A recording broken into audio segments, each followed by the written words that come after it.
The bench press is one of those exercises that everybody loves to do. And if done properly, it can help you out.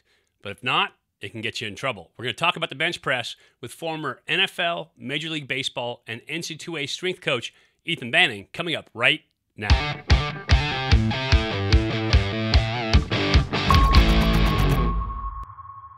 Hey guys, Ethan Banning here.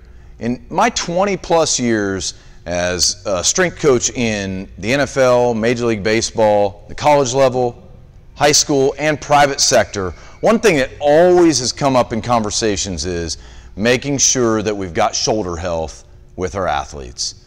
Over the last several years, I've gotten the opportunity to train several medical staffs from both the NFL and Major League Baseball on my therapeutic protocols of how to keep shoulders healthy so that we don't break down during the season. Now, so when we look at shoulder health, one of the first things that comes up is the barbell bench press. Now, everybody wants to discuss the barbell bench press. Fantastic exercise, also can be really dangerous. So a lot of people remember back in 2009, there was a running back from USC that dropped a bar on his throat, crushed his larynx, and nearly died. Missed the rest of the season. And I don't know if he ended up playing after that, but it was a tragic story. And certainly, injuries like this, that are dramatic of that nature, they're pretty rare. But I have a story like that back in the late 1990s when I was playing college football. I had a bar slip out of my hand, much like the running back from USC, and it fell across the front of my shoulders and started to roll down toward my throat. Thank God I had a great teammate that was a fantastic spotter that pulled it off of me so it didn't do any permanent damage, it didn't hurt me, and in fact, that adrenaline helped me set a personal record that day. But things like that happen pretty regularly. But I think more important than that are some of the more common injuries and issues that we'll see in the bench press. Things like at the joints of the wrist, the elbow, the shoulder, and even in the spine and neck. Also got concerns about the musculature around the peck, shoulder, tricep, things of that nature that can get torn when we don't execute or set up for the bench press properly. So some things we're going to discuss today are proper setup and then proper execution so you can be the best athlete you can be. Some important elements when we're considering the bench press or any complex movement like that is staying connected. We want the lower body, the trunk, and the upper body to work in unison together so that we can execute and perform the lift to our best ability.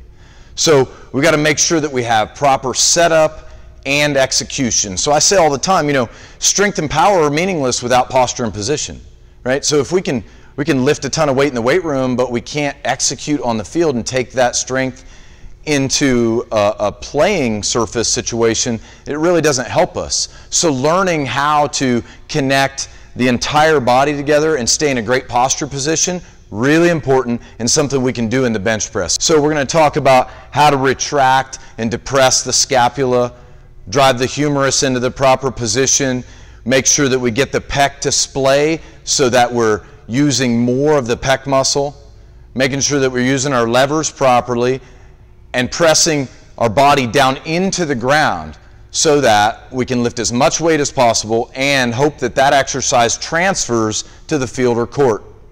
So much like hitting a baseball with a bat, we don't just swing the bat with our arms. In fact, many baseball experts will talk about using from the belly button down and how the hips and legs are so important in hitting a baseball with any sort of violence. Well, the same thing's true in the bench press. We've got to make sure that our feet, hips, legs, trunk, and upper body are all working together.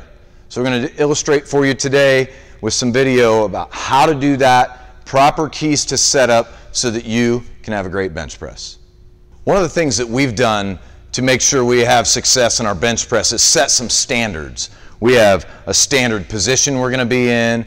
We have a standard posture. We have a variety of different grips, so we work in specific grips, so we use measurables on the bar to make sure that we know exactly what grip that we're working, so we know what body part we're trying to improve and what type of strength we're trying to display.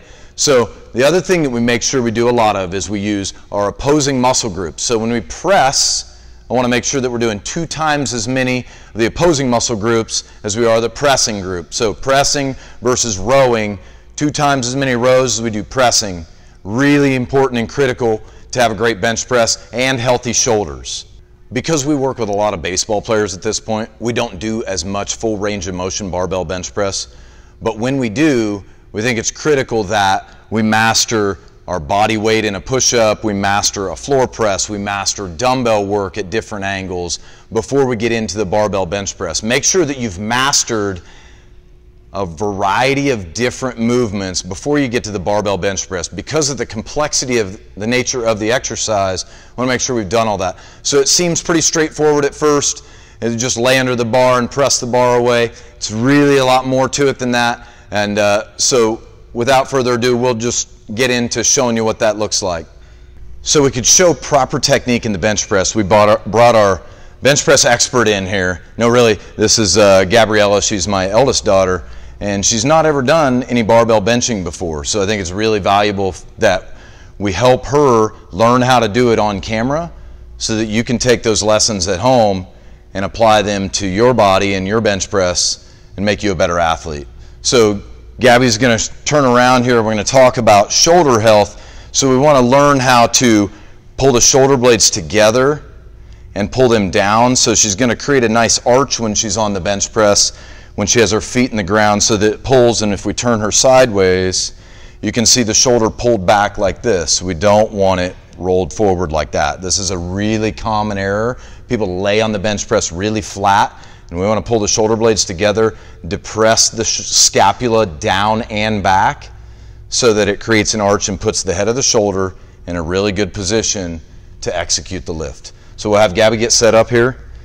So the first thing she's going to do before she sits down, she's going to set her feet back, and then she'll sit right on the triangular piece of the bench press. So she'll sit down, she's going to put her feet back under her hips, she's going to create an arch and pull her shoulder blades down and back.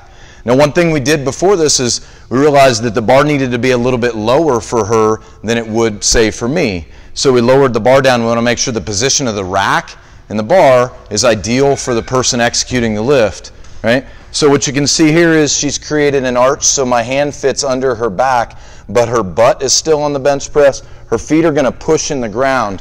So the reason that her feet are going to push in the ground and her butt's touching and her trunk is contracted, because we want this much like hitting a baseball or throwing a punch or throwing a football. We want to make sure that we're using our lower body when we press the bar. So now she's going to do what we call a grip 2 bench press. So in grip 2, we've numbered our grips in a variety of different positions along the bar. In this case, she'll put her full thumb length outside the smooth. This is our basic standard bench press. And she's going to grab the bar really tight. So a critical component of bench pressing execution is squeezing the bar tight so that it makes the knuckles point straight to the sky. Okay? So we don't want to have the wrist really soft like this, really hard on the wrist, and gets the forearm out of position. Right? So she's now going to lift the bar off. She's squeezing the bar really tight here. And so what you'll notice is the bar is now over top of her sternum here. She's squeezing it super tight. She's going to squeeze it even tighter. She's going to press her feet in the ground. She's going to lower the bar to her body, to her sternum. And when she does, we want the elbow to be slightly tucked so the lat is engaged here too. But when she's down here, we want her hand right over top of her elbow. Go ahead and press it. Push your feet in the ground here really firmly. Press yourself down into the bench and push away from it. So some important components here are her head's against the bench, her shoulder blades are pinched together, her traps, shoulders, they're all against the bench, her butt's on the bench, and her feet are firmly planted on the floor. So we want to create that great position so that we can execute the lift to make you a great athlete. Try out this and some of these keys and send in some more questions. Give us a like or an ad so that we can make sure that we deliver for you the information you want. Again, Ethan Banning from Elite Athletes TV coming to you talking about the bench press and shoulder health.